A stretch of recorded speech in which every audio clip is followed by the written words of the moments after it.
বন্ধুরা আবারও ফিরে এলাম নতুন একটা রেসিপি নিয়ে। আজকে আমার রেসিপি হলো ভেন্ডি আলুর তরকারি। এটা নর্মাল ভেন্ডি আলুর থেকে একটু আলাদা রকম ভাবে একটা সিক্রেট মশলা আমি ইউজ করেছি এবং খেতে খুব সুন্দর ও টেস্টি হয়।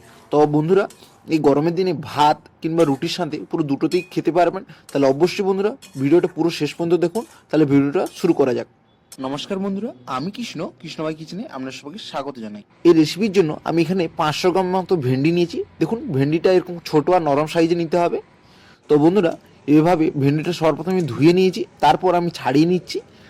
এর জন্য প্রথমে একটা চাকুর সাহায্যে কিংবা ছুরির সাহায্যে সামনের আগার গোড়াটাকে বাদ দিয়ে এভাবে আমি কেটে নিয়েছি। এভাবে আপনারা আপনাদের নিজেদের সাইজ মতো কেটে নেবেন। তো এরপর আমি গ্যাসেতে একটা কড়াই বসিয়ে দিচ্ছি। কড়াইটা সবার প্রথমে গরম করে নিচ্ছি। আর এরপর এতে আমি 2 টেবিল চামচ মতো সরিষার তেল দিয়েছি। আর এই সরিষার তেলটাকে সবার প্রথমে হিট করে নিতে হবে। তারপর ভেন্ডিগুলো দিয়ে দিতে হবে। ভেন্ডিগুলো দেওয়ার পর এভাবে নাড়াচাড়া করতে হবে। তো বন্ধুরা, গ্যাসের ফ্লেমটাকে মিডিয়াম থেকে লোতে রেখেই এগুলো 4 থেকে 5 মিনিট মতো সময় ধরে ধরে ভাজতে হবে। এর জন্য আমি স্বাদ অনুযায়ী লবণ দিয়ে দিয়েছি। এরপর এভাবে অনবরত এভাবে খুন্তি দিয়ে নাড়াচাড়া করতে হবে।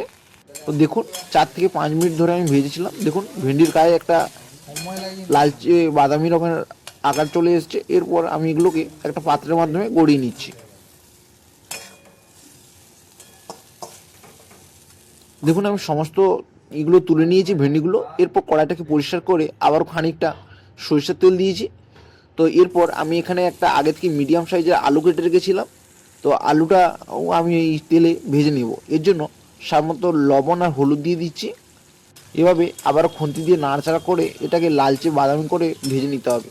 তো এই সময় কোনো ঢাকা দেওয়ার দরকার নেই। তো দেখুন, আলুগুলো আমার লাল মুচমুচে করে ভাজা হয়ে গেছে। এরপর আমি একটা পাত্রের মাধ্যমে তুলে নিচ্ছি। এরপর ওই বেঁচে থাকা তেলেই আমি, দেখুন, পুরোপুরিভাবে ভাজা হয়ে গেছে। ওই বেঁচে থাকা তেলের মধ্যে আমি দিচ্ছি আধা চামচ মতো চিনিটা দিয়েছি কালারের জন্য। আর এখানে শুকনো লঙ্কা আর 5টে লবঙ্গ দিয়েছি। দেখুন, চিনিটা ধীরে ধীরে যতক্ষণ না লালচে বাদামি করে বুদবুদ করে এসছে ততক্ষণ ধরে ওয়েট করতে হবে। আর এরপর আমি এখানে আগে থেকে একটা স্লাইড করে রাখা পেঁয়াজ কেটে রেখেছিলাম। একটা বড়ো সাইজের পেঁয়াজ নিয়েছি এই রান্নার জন্য। তো পেঁয়াজটাকেও এর মধ্যে দিয়ে দেবো আর পেঁয়াজটাকে আমি ভেজে নেব। দেখুন, আমি পেঁয়াজটাকে এইভাবে আলতো হাতে নেড়ে চেড়ে আমি ভেজে নিয়েছি। এরপর আদা আর রসুন বাটা আমি আগে থেকে বেটে রেখেছিলাম, তো সেটাই এর মধ্যে অ্যাড করছি। তো অ্যাড করার পর মশলাটাকে বেশ করে ভেজে ভেজে নিতে হবে।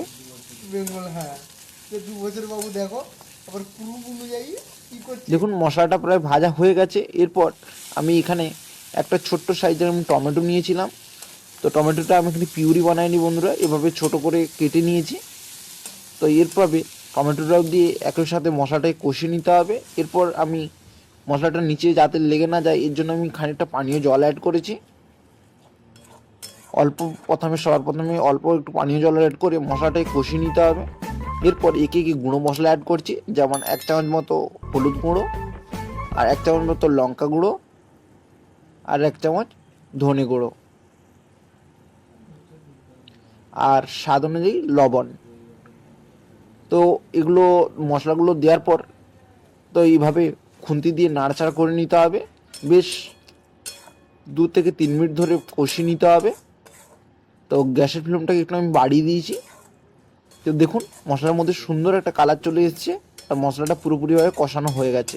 দেখতেই পাচ্ছেন উপরে তেল ছেড়ে এসছে, তখন বুঝে যেতে হবে যে আমার মশলাটা কষানো হয়ে গেছে। এরপর আমি এতে পরিমাণ খানিকটা আমি জল অ্যাড করছি। মশলাটা জল অ্যাড করার পর আমি খানিকক্ষণ ঢেকে রেখেছিলাম যাতে মশলাটা পুরো এই সেট হয়ে যায়।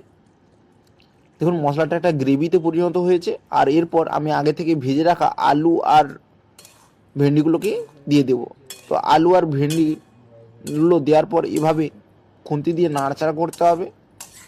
তো এই মশলার সাথে আর এই ভেন্ডি আলুগুলোকে পুরো কষিয়ে নিতে হবে। তো এর জন্য আমি খানিকক্ষণ ঢাকা রাখছি, কারণ জলটা খানিকটা মরে গিয়েছে, শুকিয়ে গিয়েছে। তো দেখুন, এরভাবে বেশ করে কষিয়ে নিতে হবে। যতক্ষণ বন্ধুরা সময় ধরে কষাবেন তত রান্নার টেস্টটা ভালো হবে। এবার ফাইনালি বন্ধুরা আমি এতে জল অ্যাড করছি। তো জল অ্যাড করার পর এভাবে খুন্তি দিয়ে খানিকক্ষণ ধরে আবার নাড়াচাড়া করব যাতে নিচে লেগে না যায়। তো বন্ধুরা আবারও আমি এটা ফাইনালি আমি ঢাকা দিয়ে দিচ্ছি আলুটা সেদ্ধ করার জন্য। আবারও আমি এখানে 5 মিনিট মতো বন্ধুরা আমি ঢেকে রেখেছিলাম। দেখুন কত সুন্দর একটা গ্রেভিতে পরিণত হয়েছে আর রান্নাটা পুরোপুরিভাবে তৈরি হয়ে গেছে। দেখুন আলু আমি একটা ভেঙে দেখাচ্ছি, আলুটা পুরোপুরিভাবে বন্ধুরা সেদ্ধ হয়ে গিয়েছে। পুরো মশলাটা কষানো হয়ে পুরোপুরি আমার সবজি পুরোপুরি রেডি। এরপর আমি সেই সিক্রেট মশলাটা আমি এর মধ্যে অ্যাড করছি। তো সিক্রেট মশলা আসলে কিছুই না বন্ধুরা, এটা ড্রাই ম্যাঙ্গো পাউডার বা আমরা আমচুর পাউডার বলে থাকি। তো অবশ্যই বন্ধুরা রান্নাতে এই মশলাটা ইউজ করবেন, পাউডারটা ইউজ করবেন। আশা করি আপনাদের ভালো লাগবে এবং রান্নার খুব সুন্দর টেস্টি হয়।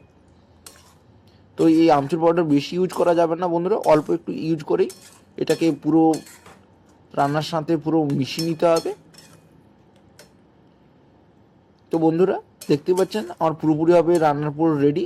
তো এখানে আর কোনো ঢাকা চাপা দেওয়া যাবে না। তো যেহেতু জলটা মরে গেছে আমি আর এটাকে শুকনো করতে চাই না। তো বন্ধুরা এভাবেই এটাকে পরিবেশন করতে পারেন। অবশ্যই কমেন্ট করে জানাবেন আজকের আমার ভিডিওটা আপনাদের কেমন লেগেছে। আর যদি আপনারা কোনো নতুন বন্ধু হয়ে আমার ভিডিও দেখছেন অবশ্যই ভিডিওটাকে একটা লাইক করবেন আর বন্ধুদের সাথে শেয়ার করবেন এবং চ্যানেলটিকে সাবস্ক্রাইব করে আমার পাশে থাকবেন। এরপর আমি একটা পাত্রের মাধ্যমে তুলে নিচ্ছি আর পরিবেশন করে আমি দেখাচ্ছি। তাহলে বন্ধুরা আবারও হাজির হব নতুন একটা রেসিপি নিয়ে। ততক্ষণের জন্য ভালো থাকবেন, সুস্থ থাকবেন। ধন্যবাদ জানাই সবাইকে।